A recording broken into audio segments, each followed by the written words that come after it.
impression that even though those of us who strongly supported gay marriage and the rights of gays did not want to have to hear it, and I'm not gay, so it must have been even more painful for a lot of gays to hear, but because the full range of opinion was heard, and a lot of people who thought their view, which was anti-gay, had to be heard, it was heard, that at the end of the day, we have perhaps a more stable situation, less resentment, less bitterness on the part of the people who lost, quote unquote, that debate. So it's another way of looking at the importance of free debate and the free exchange of ideas Susan, you to buying the that? healthy functioning of society. I just ask you whether you think there's really anything to that. I certainly think it's an interesting point.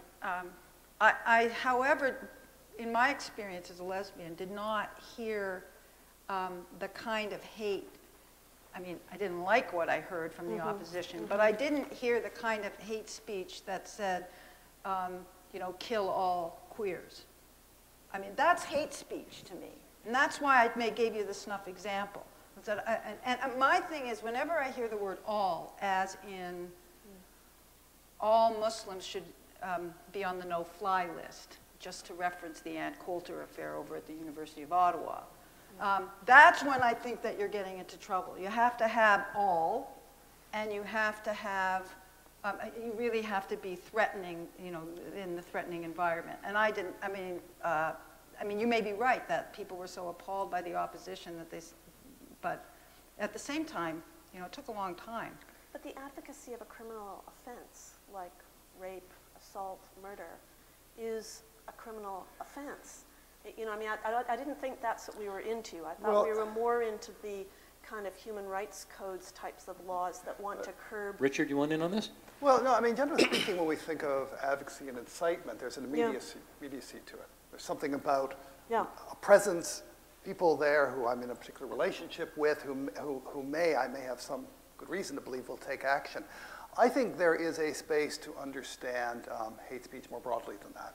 I agree, and in fact, the position I took on this not that long ago was really when we're talking about speech that's sufficiently extreme, it could be understood as either explicitly or implicitly advocating or justifying violence, but not necessarily with immediate consequences. So, for example, it's not so much that somebody may, from a religious perspective, argue that homosexuality is sinful. We ought not to recognize same-sex relationships. However, profoundly I might disagree with that. But it's when there's the suggestion that there's a very deep and close tie between homosexuality and pedophilia.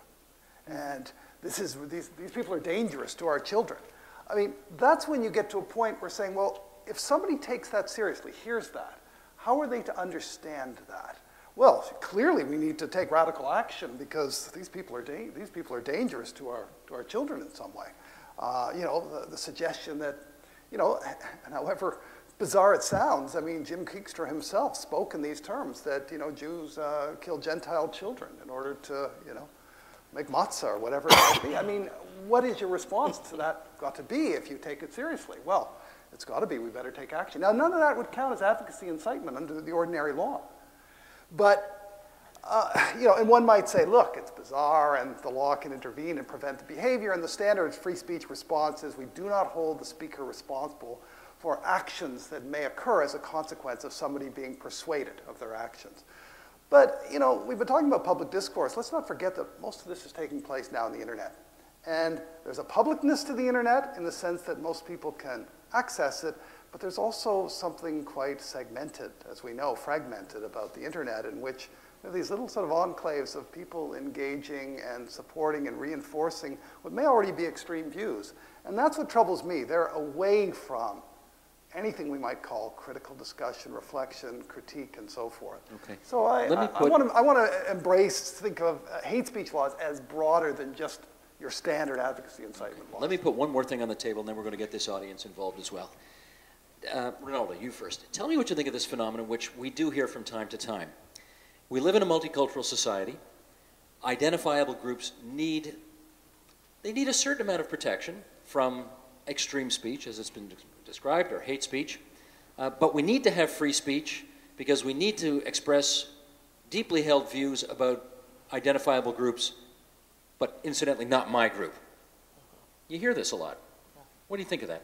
Well, first I would say that it's not that folks need protection from hate speech or speech. It's that folks need access to the same mechanisms from which the speech that is launched at them that they can respond to. And when they don't have access to those same mechanisms, then it seems appropriate that there might be some laws in place that can allow them a way to redress what has been launched at them. On the other side of that, it seems to me that the question of a multicultural society or articulating the fact that we live in a multicultural society and dealing with that as an empirical fact does not necessarily mean that we all have access to addressing and bringing our concerns to the table in the same fashion as anyone else. You're making a bit of a different point than I'm. I know no, you're taking.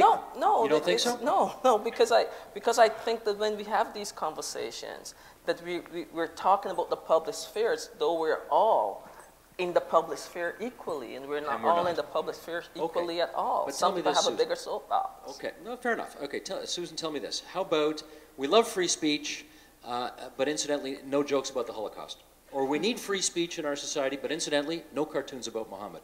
Well, what do you deal with? How do you deal with all that? Well, I'm the least supportive. I don't even know whether I would say we need free speech, and that the words would even come out of my mouth. So, I mean, we need to be able to express our opinions, but if free speech is going to get in the way of other people expressing their opinions, then I'm not going to support it. Okay. Susan, I have to say this. I'm sorry, but that doesn't even make sense to me. Well, no, I'm talking about free speech that silences others. Free speech that creates environments in which people can't speak, in which people can't get on with their lives, in which women, for example, can't get on with their work. That's what I'm talking about. It's just hard to imagine that we haven't got a better way of nurturing voice and increasing the range of voice without shutting people down with a crude instrument like the law. I just don't get it. Okay, Richard, play referee here. Oh, no, I'm not. Actually, I should let these two finish because I want to just pick up on your question in a slightly different way. Okay. Susan, you want to come back at that one more time, or should I go to the prof? Well, no, I have to say that I think honestly, I know it sounds unbelievably extreme, but I think free speech as an absolute is a hypothetical, that it's an idea, that it doesn't really work in action. And then in the country where it does, doesn't exist. And the more money you have, the more speech you can buy, basically. So free speech you can buy because it's not so free. And so, and I find, and I didn't really want to have to put it this crudely because I thought we were talking about hate speech laws, and now we're talking more about free speech. But I actually think that, speaking as someone who had in her face thrown the idea that I should be protecting the rights of pornographers, their civil and human rights, when everything that they did was denying me my civil rights and my human rights, it just didn't make any sense to me. So I'm sorry that you don't understand that, but okay, Richard. Why should I let them speak when all they're doing is silencing me? I don't get it. Can I, just, in terms of your question sort of about double standards or something like that, I mean, something we haven't talked about explicitly is really religion. And I think that a large part of the kind of debate, concerns about hate speech regulation increasingly come to focus on that question.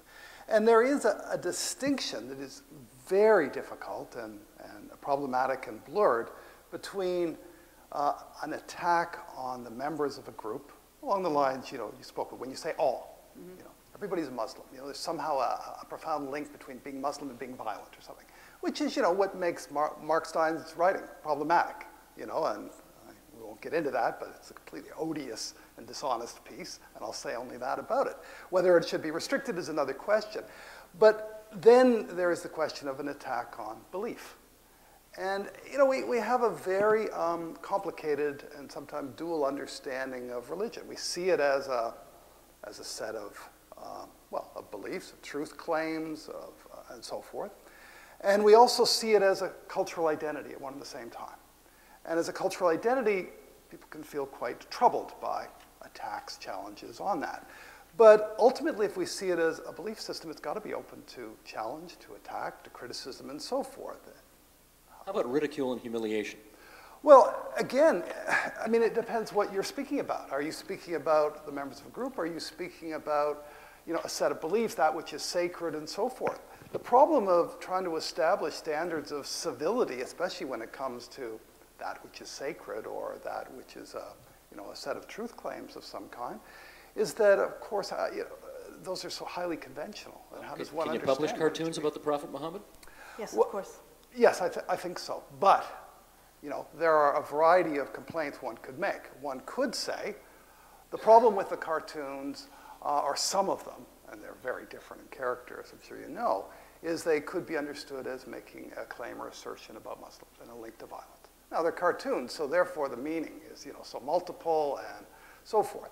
If the complaint is that it is mocking that which is sacred, then I think that's a real challenge. Now, again, let's make a distinction between legal regulation and standards of respect and civility within the community, knowing how deeply hurtful or painful members of the Muslim community may feel about this. Well, you know, I certainly think one should think seriously twice about publishing them, and I'm a little bit hesitant to take seriously the claims of some who say, well, I'm just printing them for the sake of. Okay. Rinaldo, you want in on this? Yeah.